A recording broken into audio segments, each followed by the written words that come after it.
Hello all and welcome to the Mug Life DIY. I am Julia and I am so excited that you decided to stop by my channel. And I can't believe it, this will be my last beach themed summer DIY. I do have one more upcoming summer collab on my birthday, and I'm going to be releasing that fun surprise collab coming up. And I just want to say a special thank you to everyone who has been reaching out to me and just saying that they're thinking of me. If you're not following me over on Instagram, I recently just broke my big toe and have not been able to do anything. I feel incapable right now. It has been really rough, especially with my 3 kids. Thankfully, my husband is actually in port right now, so that has been a wonderful blessing. So I will be postponing my flipping furniture collab until next month. So just be sure to check out my community tab and on my Instagram for that upcoming date. So skipping all of that wonderful side note, this first project is actually 2 little frames that I picked up at Dollar Tree. I wasn't a fan of the actual frame picture, so I decided these would be perfect to create a last little piece in my daughter's nursery. I just took my famous and favorite Mod Podge and coated the backing of the frame really well. Took some of my scrapbook paper, and don't forget, you always have to spritz your paper lightly with water before you put it down to the Mod Podge. This helps eliminate all of your bubbles. It helps seal it to the Mod Podge, and it's amazing. So I just put that frame back together just like that. And I attached another Dollar Tree find, which I thought this was so adorable. It's this little mermaid. I'm going to say it's a hook. Not quite sure, but she does have that little, let's see, I did just say hook. Okay, we're going with that. If there's a better hook, knob, I don't know. But if my daughter wants to hang something from it, she sure can. So I am kind of just randomly and assortingly just looking through my stash and different colors. I took some shells, some little gemstones, some mini shells, some pearls, just had a lot of fun just kind of randomly sticking them everywhere on the frame because I wanted to create a little base just on the bottom. Now I did do 3 little pearls up near her because I just thought it was cute. I don't know. So I took another one of my scrapbook paper and just kind of roughly measured it out and cut it to the size and did the exact same thing. After cutting it, spritz it with my water, then apply my Mod Podge, then adhere it to the frame. Now for the 2 picture frames to coordinate together, one has the little mermaid and the second one will have the phrase. So I plan on stacking them in my daughter's nursery to match some other decor pieces that I just recently made. So if you check the description and in my cards, I will have that video if you would like some more nautical and beachy and mermaid kind of DIYs.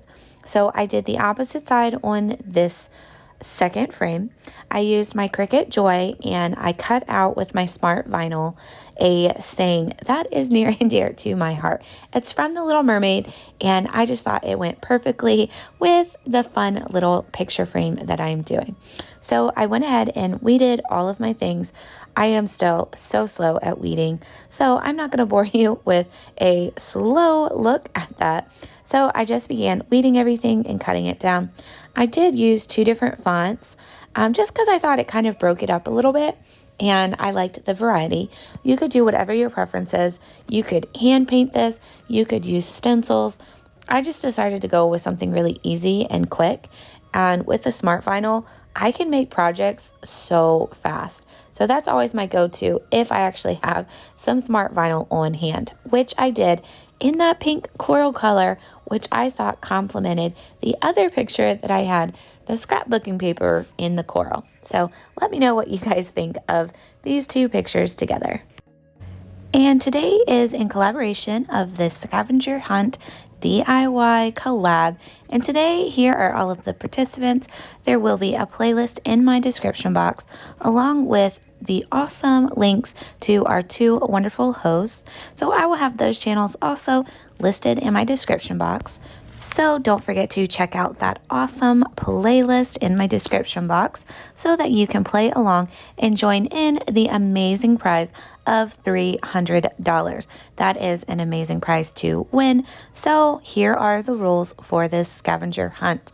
Watch all the videos, make sure you comment, and look out for that secret word in each and every one of the videos. And of course, have fun. So here's how I am finally maybe finished with my daughter's decoration in her room. I have been working on these projects for quite some time, so be sure you can watch how I have made other nautical and mermaid.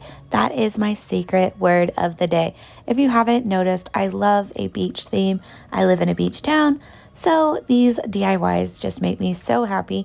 And if you're a Little Mermaid fan, you definitely picked up on, look at this stuff, isn't it neat? Now, jumping right into project number 2, I am using this brand new board that I actually got on clearance from Michael's. And my wonderful friend Lisa gave me these letters, so I knew automatically it would make an awesome home sign and reversible if I want to use the other side as well. Now, I kind of was messing around with it, and I don't know, it just wasn't standing out enough for me. You guys know I don't always tend to do whites in a lot of my home decor. I love pops of color. I love blacks. I love all of those things that just give a high contrast. So originally I was thinking of painting it black, but I wasn't too sure with the beach, the sand dollars, so kind of messed around with it a little bit more and decided on this surf board color. This is my go-to color for all of my nautical DIYs, and it is I believe a fairly new plaid color. They sent it to me in my plaid box, and I love it. I've used it for a couple of other home projects here and there, but it goes on so amazing. Now, I always tend to use too much paint, so a little bit goes a long way. So while I was still kind of painting and edging, I thought, well, I can tie in this wonderful blue color to my other project. So you'll see me kind of painting a little bit extra, which is my faux books. I hope I'm saying that right. My friend gave me the idea today, and I'm like, I don't know what you mean. What do you mean faux books? She's like, yeah, you can kind of make like little mini stacked books with this little crate. So I kind of just went with the Hans Christian Andersen version of The Little Mermaid, even though that is well, if you've read it, you know it's a completely horrible, sad, depressing story, which when I read as a young child, didn't know that it wasn't the same as the wonderfully beautiful, happy ending Little Mermaid. So there's your little warning of the day. So I decided to just use my leftover paint and paint it with that blue and move on to that project later on after I was finished. Now, the surface of this board, I don't know why, but it gave really bad streaks to my paint. So definitely not happy with that. So I just started to create a little bit of a texture and pattern within the paint, and just by kind of stippling my paintbrush, flat, little, big, medium, just kind of moving it around, just giving the effect of motion and dimension. And I just thought it turned out really pretty.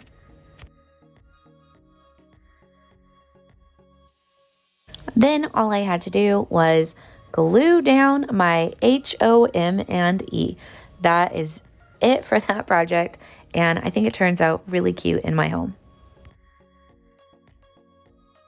Now, once my paint had fully dried on this third project, remember I said the little faux books, I just began writing with a Sharpie. I originally was going to paint them on, but thought smarter and just decided to write them out. Another option would be using Dollar Tree stickers or your Cricut, but I just wanted to make this project super simple and really easy, so I just wrote out the Little Mermaid on mine. I originally was thinking of, adding the author and kind of doing even more details, but I thought about it and just went with something really simple and classic, added a few binding corners, and that was it for the lettering. Now, I don't know about y'all, but I keep everything, and this was the little package that my, sand dollars came in, and I thought it was really cute, and I kind of wanted to use the netting, so I kind of tucked that in halfway on my little faux books. Then I used my, I'm going to say this right, my Waverly Antique Wax. Yes, I finally found some on clearance, so I was excited to grab that. Then I grabbed some Dollar Tree raffia. Actually, no, this is the luau skirt, but it is raffia. And I wrapped it right over top of my little faux net, and then I just tied it on the bottom since that wouldn't be seen. And adding another layer to this random little box, or we're going to call it faux books. This is the Dollar Tree laser die cuts. I absolutely love these. I have actually found several of them and have done several projects with them.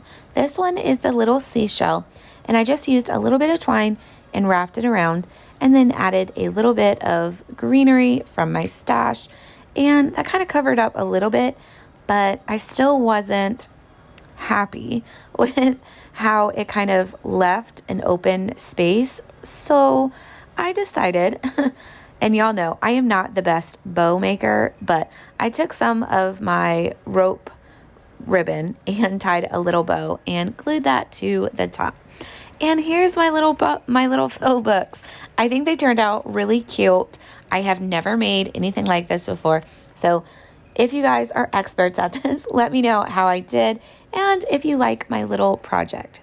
Now, don't mention my secret word. Make sure you write that down and you will email it in the email listed in the description. I hope you guys get lots of inspiration with all three of my projects, and I am sad to say, but this will probably be my last nautical beachy DIY for the year. So stay tuned for what I have next, and I hope all of you guys have a wonderful and awesome rest of your week. Until next time, guys.